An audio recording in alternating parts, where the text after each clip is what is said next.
Basic ఏంటంటే thyroid functions మనం అర్థం చేసుకోగలిగితే థైరాయిడ్లో ఉన్న రకాలు అంటే హైపోథైరాయిడిజం ఇంకా ఎందుకు వచ్చి ఉంటుంది, దానివల్ల వచ్చే ఇబ్బందులు ఏముంటాయి అనేది మనం తెలుసుకోవడంలో దాని ఇంకా ఇంపార్టెన్స్ అర్థమవుతుంది.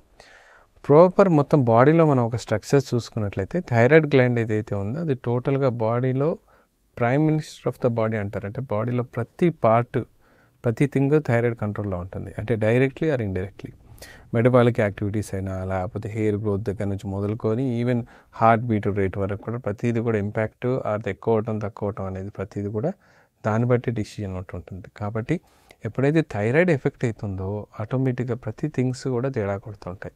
అందువల్ల మీకు ఇప్పుడు మీరు ఇంతకుముందు చెప్పినట్టుగా వెయిట్ పెరగడం కానీ వెయిట్ తగ్గడం కానీ జుట్టు రాలడం కానీ లేకపోతే టోటల్గా హెయిర్ ఫాల్ మొత్తం స్ప్లిట్ అయి పడిపోవటం కానీ కొంచెం మెటబాలిక్ యాక్టివిటీలో తేడా రావటం కానీ లేకపోతే షుగర్ లాంటివి రావటం కానీ లేకపోతే మనకి ఇరిటేషన్ కానీ కోపం కానీ లేకపోతే నిద్ర పట్టకపోవడం కానీ లేదా మోషన్స్లో ప్రాబ్లం కానీ గ్యాస్ట్రిక్ ట్రబుల్స్ కానీ అంటే ఏది కాదంటే దాదాపుగా ప్రతి సిస్టము థైరాయిడ్ కంట్రోల్ చేస్తున్నట్టే కదా.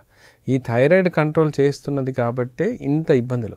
సో థైరాయిడ్ రాగానే చాలామంది ఏమనుకుంటారంటే ఒక ట్యాబ్లెట్ వేసేసుకుంటే మనకు థైరాయిడ్ కంప్లీట్గా కంట్రోల్ అయిపోయిందనో లేకపోతే థైరాయిడైటిస్ ప్రాబ్లమ్స్ అన్నీ సెట్ అయిపోయినాయని భావిస్తుంటారు. అది ఎప్పటికీ కాదండి.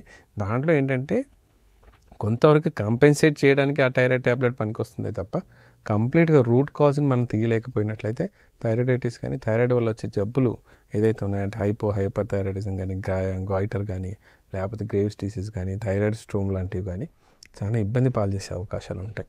సో అందుకనే థైరాయిడ్ విషయంలో అంత ఇంపార్టెంట్గా మనం తీసుకోవాల్సిన అవసరం ఉంది.